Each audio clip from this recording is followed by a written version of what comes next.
Hello everyone, welcome to my channel. कैसे हैं आप सब? आई होप आप सब अच्छे होंगे और अपने पेपर की तैयारी अच्छे से कर रहे होंगे। तो फ्रेंड्स, आज के इस वीडियो में हम लेके आए फिजिक्स के कुछ इंपॉर्टेंट प्रश्न, जो कि पूरे बुक से हैं, कुछ इंपॉर्टेंट जो कि बार बार आपके पेपर में रिपीट होते हैं। क्या है वो इंपॉर्टेंट क्वेश्चन, उनके बारे में आज हम लोग डिस्कस करते हैं।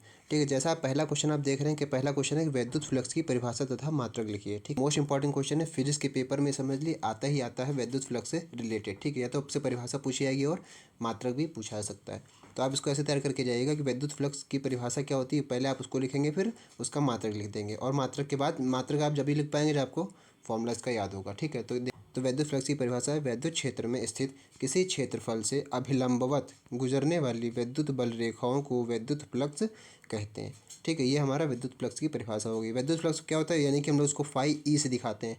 Phi E is equal to E dot A. E dot यानी ई हमारा क्या है, विद्युत क्षेत्र है, और ए जो है वो एरिया है।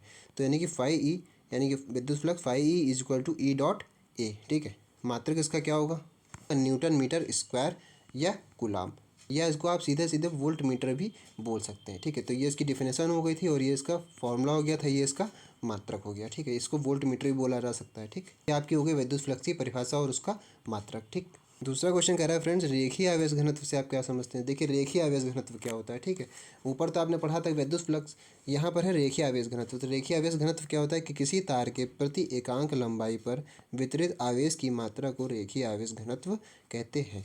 ठीक है, रेखीय आवेश घनत्व को हम लोग लैम्डा से दिखाते हैं, या आप इसमें एक लाइन बढ़ा सकते हैं कि हम लोग इसको लैम्डा से प्रदर्शित करते हैं। प्रदर्शित करते यानी कि लैम्डा इक्वल टू क्या होगा, क्यू अपॉन एल। ठीक है, स्मॉल एल लिखा हुआ है ये। ठीक, यानी कि क्यू क्या है, आवेश, और ये एल क्या है, प्रति एकांक लंबाई, यानी कि एल, स्मॉल एल। ठीक है, तो यहाँ हम लिखेंगे प्रति एकांक लंबाई पर आवेश का जो मात्रा होती है उसको हम लोग रेखीय आवेश घनत्व कहते हैं। इसका मात्रक आप लिख देंगे तो इसका मात्रक क्या होगा, क्यू का क्या होता है कूलाम, और लंबाई का होता है मीटर, तो कूलाम पर मीटर, ये इसका मात्रक हो जाएगा। ठीक, तो बस ये आपका आंसर था। ऐसा क्वेश्चन है फ्रेंड्स, एक कूलाम आवेश में कितने इलेक्ट्रॉन होते हैं, ये तो आपको मोस्टली पता ही होना चाहिए। ठीक है, पेपर में आए आपके आए चाहे ना आए, लेकिन आप कहीं भी अगर मान ली बड़े एग्जाम पे देने जा रहे हैं इंटरव्यू वगैरह, तो आपसे पूछ सकते हैं कि एक कूलाम आवेश पे आपके कितने इलेक्ट्रॉन होते हैं। ठीक है, और वैसे तो आपको पेपर में तो ये तैयार करके जाना ही है। ठीक है, कहीं कहीं आपको न्यूमेरिकल लगाएंगे, मान लिया क्वेश्चन आपसे नहीं पूछा जाएगा, तो न्यूमेरिकल में आपको पता होना चाहिए कि एक कूलाम आवेश में कितने इलेक्ट्रॉन होते हैं। ठीक है, देखिए यहाँ पर एक कूलाम आवेश यानी क्यू इक्वल टू दिया है 1 सी यानी 1 कूलाम। ठीक है, एन क्या है, एन क्या है हमारा, एन जो है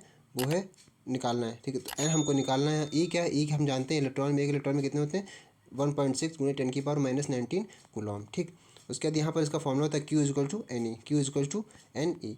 यहाँ पर देखिए एन कैसे निकालेंगे, एन तो इधर रहेगा और ये ई इसके नीचे चला जाएगा, तो एन इजक्वल टू हो जाएगा क्यू अपॉन ई। फिर यहाँ पर देखिए ये जो है क्यू अपॉन ई, तो क्यू था हमारा 1 कूलाम। ठीक है, 1 कूलाम ऊपर रखेंगे, अपॉन ई की जो वैल्यू थी वो नीचे रख देंगे। फिर इसको हम लोग सॉल्व करेंगे, माइनस का 19 है, ऊपर जाएगा तो प्लस का 19 हो जाएगा, और इसको 1.6 से इसको जब डिवाइड करेंगे तो आएगा 0.6125। ठीक, 0.625 आएगा। ठीक है, फिर 0.625 आएगा तो यहाँ से क्या होगा, यहाँ इसकी वैल्यू रख देंगे, एन इजक्वल टू 0.625 गुणे 10⁻19। यहाँ से एक पॉइंट इधर और खिसका सकते हैं, तो क्या हो जाएगा 6.25 गुणे 10⁻18।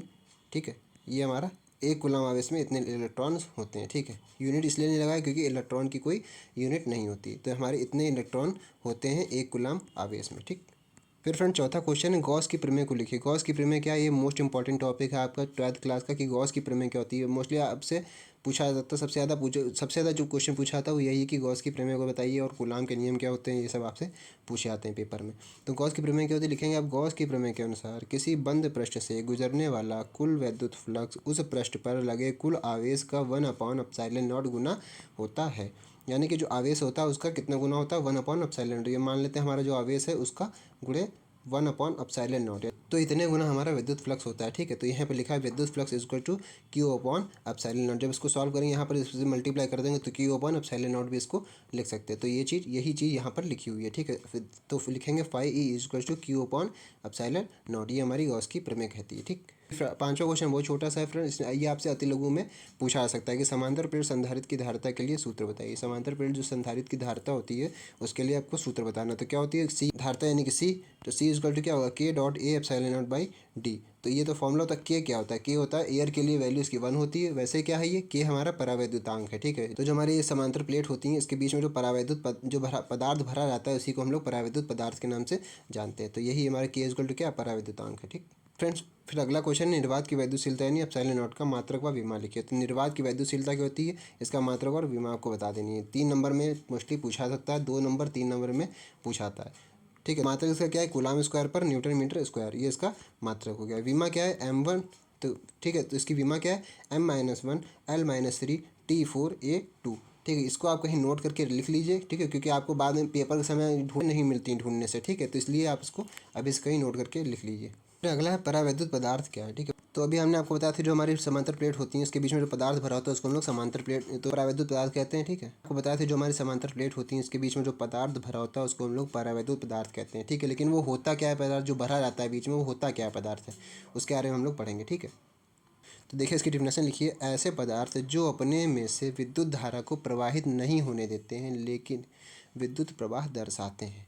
मतलब क्या है कि ऐसे पदार्थ जो अपने में से विद्युत धारा को प्रवाहित नहीं होने देते हैं, मतलब जाने नहीं देते हैं धारा को, लेकिन विद्युत प्रभाव दिखाते हैं, लेकिन वो दिखाते हैं कि विद्युत प्रभाव दिखा रहे हैं, मतलब कुछ ना कुछ इफेक्ट दिखाते हैं, तो उन्हें ही हम लोग परावैद्युत पदार्थ कहते हैं। जैसे कागज़ हो गया, तेल हो गया, कांच हो गई आदि, ठीक है। तो जैसे ये सब जो पदार्थ हैं हमारे किसमें होते हैं, परावैद्युत पदार्थ कहलाते हैं, ठीक। फ्रेंड्स फिर अगला क्वेश्चन है, एक समान विद्युत क्षेत्र में रखे द्विध्रुव पर लगने वाले बल आघूर्ण के लिए व्यंजक सूत्र केवल आपको लिखना है, ठीक है। लिखना क्या, सूत्र क्या है, देखिए टॉर्क, टॉर्क होता है ना, बल आघूर्ण क्या होता है, बल आघूर्ण हमारा टॉर्क होता है, torque is equal to PE sin theta, ये हमारा सूत्र होता है। यहाँ पर जो प्रयुक्त हो रहा है सब आप बता सकते हैं, जो साइन आपने यूज़ करें उसका मतलब सबका मतलब बताना है आपको। टॉर्क क्या है, बल आघूर्ण हो गया, ठीक है। ई क्या है, वो विद्युत क्षेत्र यानी इलेक्ट्रिक फील्ड है, और साइन थीटा क्या है, साइन थीटा क्या है, कोई एंगल है, ठीक है। तो यहाँ पर और ये रो क्या देख रहे हैं आप, रो, ये जो रो देख रहे हैं ये बना हुआ पी, ये क्या है, विद्युत द्विध्रुव आघूर्ण है, ठीक है। तो विद्युत द्विध्रुव आघूर्ण है, ये है विद्युत क्षेत्र है, और साइन थीटा कोई एंगल है, और टॉर्क क्या है, बल आघूर्ण, ठीक।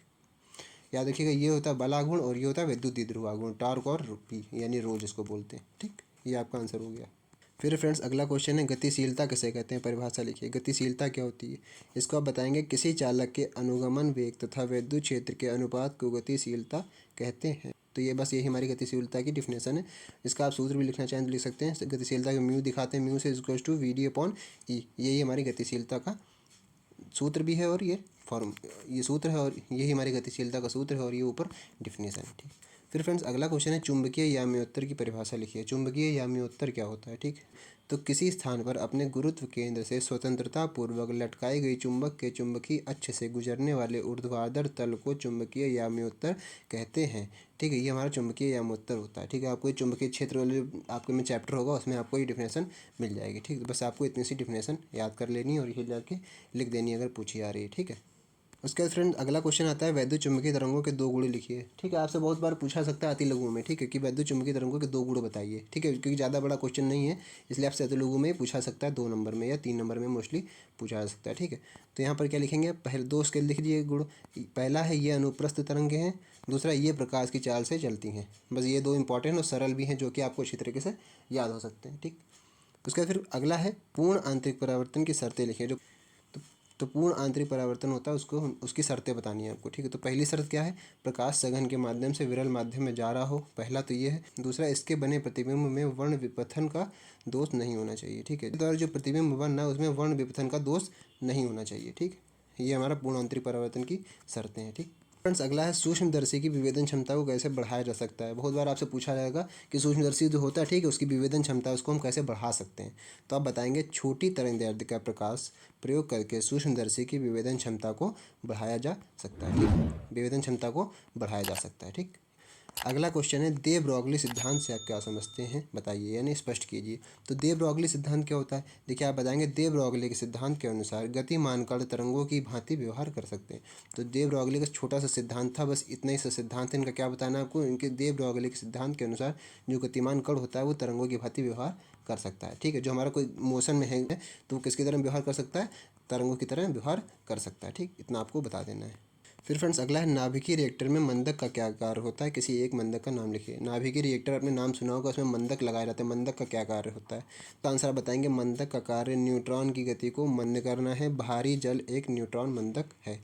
तो मंदक का मतलब होता है कि किसी काम को धीरा कर देना, यानी कि मंदक का कार्य न्यूट्रॉन की गति को मंद करना, मंद यानी कि धीरे धीरे कर, धीमा कर देना, ठीक है। मंद का काम होता है धीरा कर देना। भारी जल एक न्यूट्रॉन मंदक है, ठीक है। भारी जल जो होता है हमारा हैवी वाटर, ठीक है, तो वो एक न्यूट्रॉन मंदक है।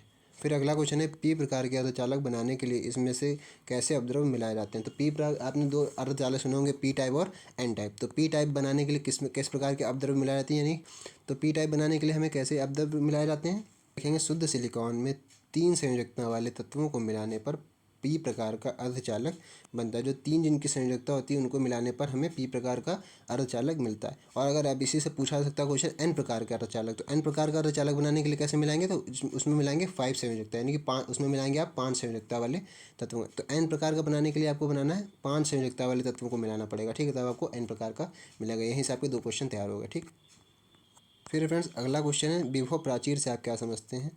पूछा गया है, पिछले साल लगातार 2 बार आया है क्वेश्चन है कि विभव प्राचीर से आप क्या समझते हैं। तो अति लघु में ही पूछा जाएगा ये, ठीक है। क्या बताएंगे, अवक्षय परत के सिरों के बीच उत्पन्न विभवांतर को विभव प्राचीर कहते हैं। तो अवक्षय जो परत होती है हमारी, किसमें होती है अवक्षय परत। अवक्षय परत जो होती है वो पी प्रकार के और एन प्रकार के अर्धचालक नहीं होती। इसी में आपको मिलने, या इसी चैप्टर में आपको मिलेगा विभव प्राचीर, ठीक है। तो जो हमारा पीएन संधि डायोड वगैरह होता है, ठीक है, तो उसी में ये अवक्षय, उसमें ही अब हमारी अवक्षय परत होती है, जिसको हम लोग डिप्लेशन लेयर के नाम से जानते हैं, ठीक है। डिप्लेशन लेयर होती है पी प्रकार के अर्धचालक और एन प्रकार दोनों से, पी और एन टाइप से मिलकर बनती है, ठीक है। ये जो हमारा देखिए पी टाइप और एन टाइप इस तरह का होता है, ठीक है।